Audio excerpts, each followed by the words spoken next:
Hello, my name is Cotter, and I'm in a weird place. I don't mean a weird place physically. I'm not in a weird location right now. I'm exactly where I've always been, down in my basement, and that's not the weird part. The weird part is where I am mentally, because I feel like I'm losing my personality. So, it's hard to describe exactly what this feeling is, but I can describe what I've noticed in my behavior. For some reason, when I'm with people, I've noticed that I'll sometimes just shut down. I'll be present, but I won't be engaging in conversation. I won't be doing anything except standing there and listening to people. And I've always been an introvert, so this behavior isn't completely out of left field, but it is quite strange and it is something that has come to my attention and it is unusual. In the past, I could always interact with groups. I mean, I've never been good with big groups, but I've always been able to interact with my fellow humans in a reasonable way and take part in the conversation. And it's left me wondering what changed. Why why am I acting differently? And there are possible causes I've thought about for why this might be the case. I've thought maybe it's got to do with confidence. Maybe my confidence in social settings is decreasing and I need to rectify that. But I mean, I just went to a concert like several days ago and I was dancing and stuff, and it was my first concert, so I don't really think it's confidence. I think there's something else going on. And it's just hard to figure it out. It's as if my brain just shuts down as soon as I'm placed in that sort of setting. It just doesn't, my brain doesn't work. I don't have thoughts going through my mind. I don't have anything to contribute to whatever people are saying. I've got questions, but I don't have anything to say. And one possible cause that I've thought is maybe the case is maybe I'm just hanging out with the wrong people. Maybe the people I'm hanging out with are not people that I really relate with that much anymore. But even then, I mean, I don't really have the ability to contribute anything, which even in cases where I don't really know what's going on, I can still say something, right? So I don't think it's an issue of not being able to relate. I think there's something deeper going on. And one other possible explanation is maybe I'm not present. Maybe I'm not in the moment. And this is a little closer to the truth, I think.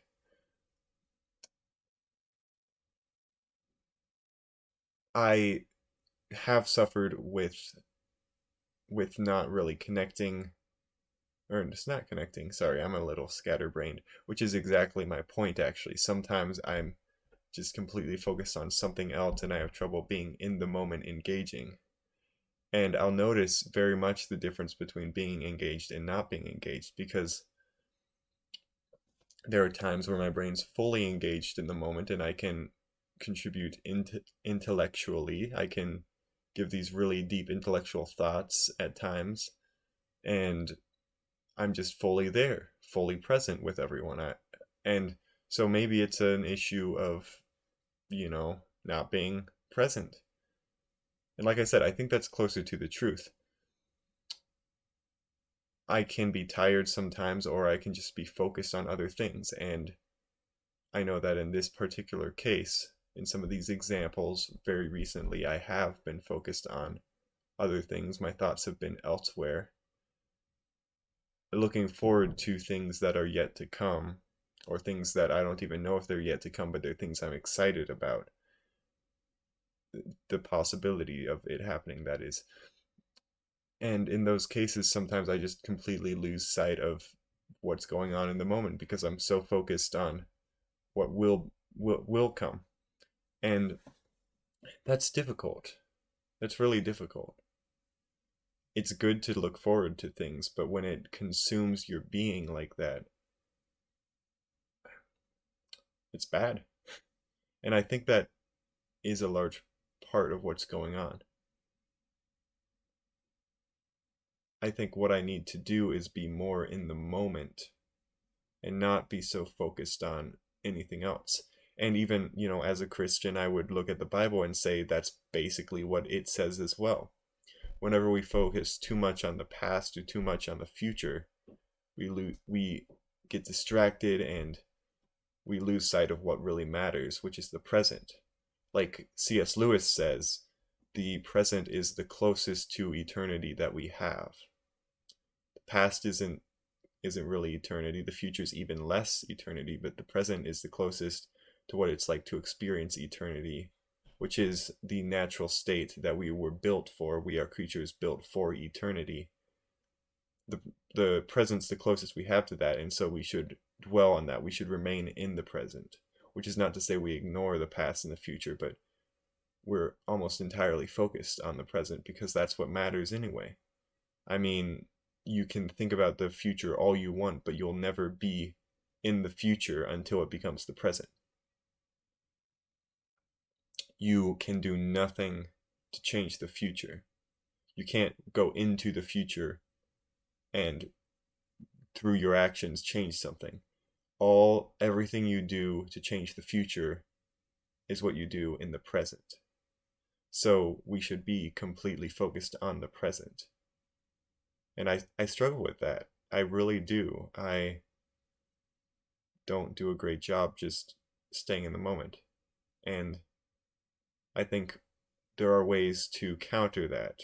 I think prayer is one good way to counter that. I think just being present with God in every moment is a great way to counter that. Um, and I think lessening your anxiety, so trusting more in the Lord and His ability to take care of the things that you're not able to take care of, and in general, just focusing less on the things you can't control. That can really help you to focus more on the present. And then on top of that, I would say having fewer distractions in your life helps. Because, I look at social media, I watch YouTube, I do all this stuff, and whenever I do that, my mind's filled with all these different things. Just random anecdotes from all over the world, everything that's happening in the world, and all these videos I watch with these ideas. But I think if you're able to lessen those distractions and focus more on the here and the now, on I shouldn't say on the here and the now, on what's physically around you, what you see in front of you. In my case, this would be the table covered with several video game boxes. This is the table I use for my board game development, or at least it's the table where I store all of the open board games where I've taken the pieces out to use for my own board game development. And yeah, just looking at what's around you, focusing on that rather than things that are happening all the way across the world or abstract ideas that have no effect on what's going on with you right now. And that's not to say you should never focus on those things. That's not to say you should never check social media, although I think there's a lot of value in never checking social media. That's more to say don't constantly dwell on that. Don't constantly consume content that has no bearing on your actual life. And I think that if you do that, it can not just improve your ability to maybe engage in social situations. I mean, I have yet to fully test whether that is the main cause, but it also helps you with productivity, with responsibility, with just being prepared for what life throws at you, I would say. But yeah, social situations are weird. It's, I don't know.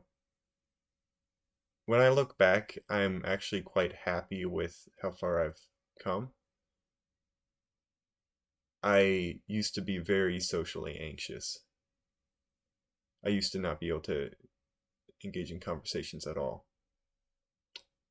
But I've changed. I can now very much engage in conversations, and I love conversations. I love talking to people whenever I can just sit there and have a long conversation. That is awesome. I, I mean, there's all sorts of activities that are fun, but the most fun thing for me, honestly, is just a good one-on-one conversation. Nothing really beats that in my eyes, which is interesting. I've never really thought about that until now. I really enjoy one-on-one conversations. Like if there's something to talk about, like those are great. Dude, like I would talk with people all day.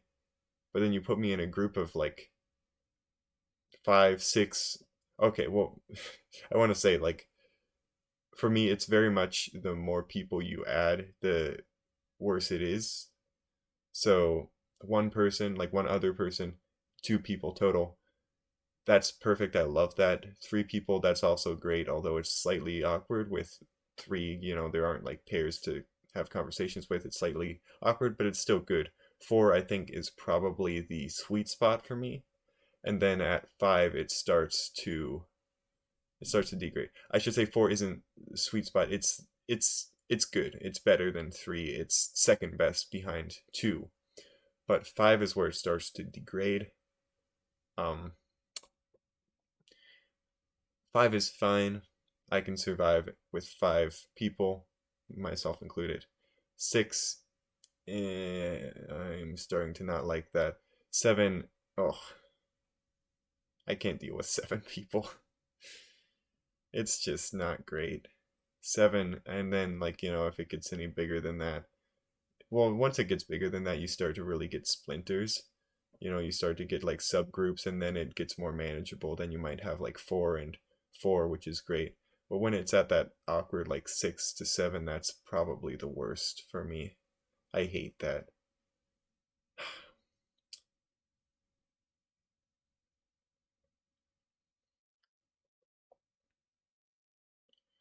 But yeah, so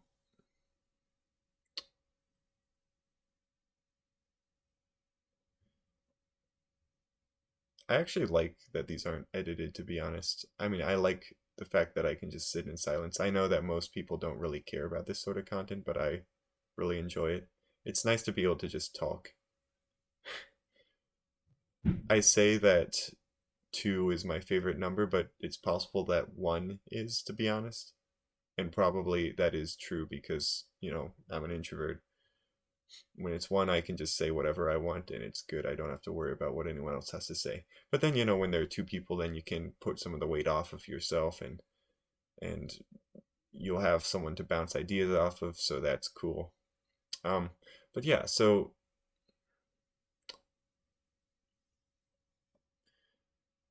really when I'm talking about these instances of myself kind of losing personality is how it feels. It's actually kind of reminiscent of my experience in high school with my ADHD medication, where it would just kind of strip away my personality and I'd sit there. Given it's not the same extent, like I can still talk with people and that's fine, but it's kind of similar. But yeah, like when I look at how much I've developed, I think I have grown a lot. Um, I was talking about this earlier. I just wanted to come back to it because I think I have more to say. Because I used to not be able to engage in conversations, but like I said, now I really enjoy them. And in group settings, I can share thoughts now and not immediately feel like I just said something really dumb, especially if I am fully present and able to use like 100% of my brain, so to speak, as opposed to the 10% in those rare situations where my personality disappears, like I was talking about, or average situations where it's like 50% maybe. When I'm able to really use my full brain and activate completely, that's a really good feeling. And in group settings, I can say things and I can say them confidently and I can stick by them and I can argue them logically. And when I can do that, that's a very good feeling. But I'm not always fully there. I'm not always able to engage at full capacity. And although I have improved a lot, I'm still not a very good social person, I think. Because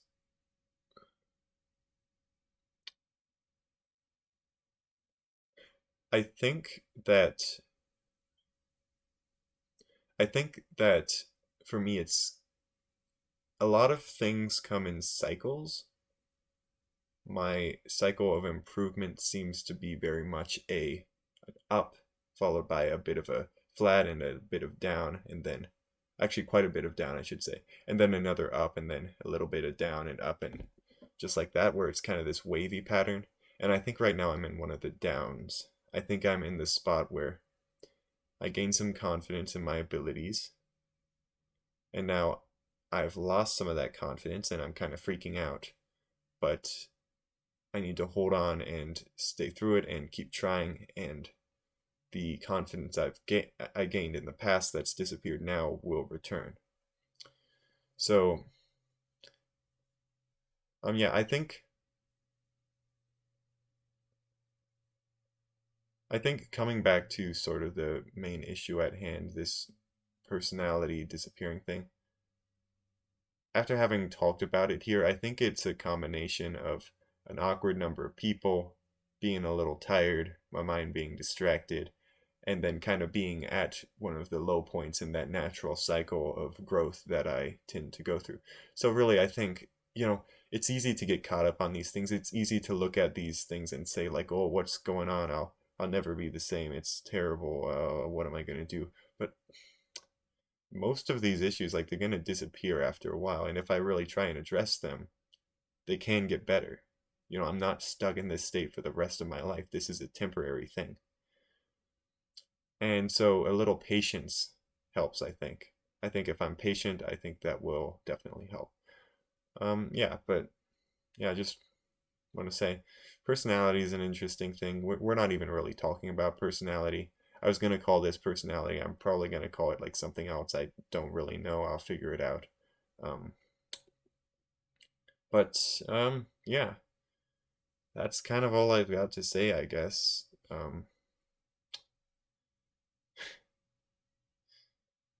I enjoy recording this style. I mean, it's such a messy style. Like, we are at a point where I'm just talking for a while and then posting it on this channel. All structure is completely gone. But I'm not really stressed about it. Like, no one is really watching this channel at the moment.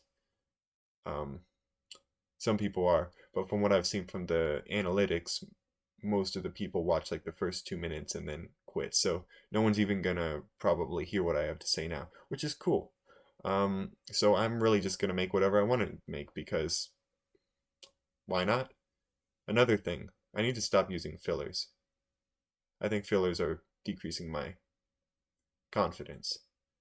I've done the Toastmasters training. Oh, I should mention fillers. Filler words. Um, uh, like.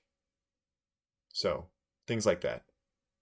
I'm good enough of a speaker to be able to not use those, and I think if I stop using those, I will naturally gain more confidence, and I'll be focused on what I'm saying anyway, because I'm speaking and I'm paying attention to what I'm saying, and there's this whole positive feedback loop that comes when you take one element of what you're saying and try and improve it, and then it has a knock-on effect. But anyway, this is the point in the video where I just ramble. I'm going to end it here. Thanks for watching. If you made it this far, I really don't know if you did. The filler, need to stop using that. The quality bar has gone to the bottom, which is fine. I am a-okay with that. We're just gonna roll with it. 20 minutes. Wow, this is possibly the longest video on my channel, but honestly, I'm here for it. Okay, that's all I've got to say. Goodbye.